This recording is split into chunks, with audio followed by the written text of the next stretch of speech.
तर काय सांगाल आता जयदादांना भेटला, काय नक्की समस्या होती, काय सांगाल? आदरणीय दादा गेल्यानंतर आमच्या बारामतीचा प्रश्न हाच होता की आम्ही जायचं कुठं.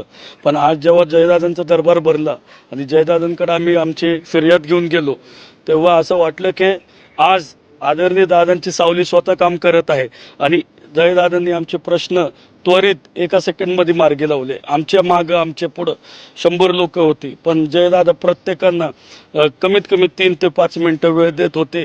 तर दादांची आदरणीय दादांची सावलीसारखं आम्हाला दादांचे प्रतिबिंब म्हणून जयदादांमध्ये दिसत होते आणि त्यांचे काम करण्याची पद्धत ही खूप म्हणजे सामान्य माणसांसाठी खूप मदतीची ठरली आणि आमचे कामं देखील झालेले आहेत.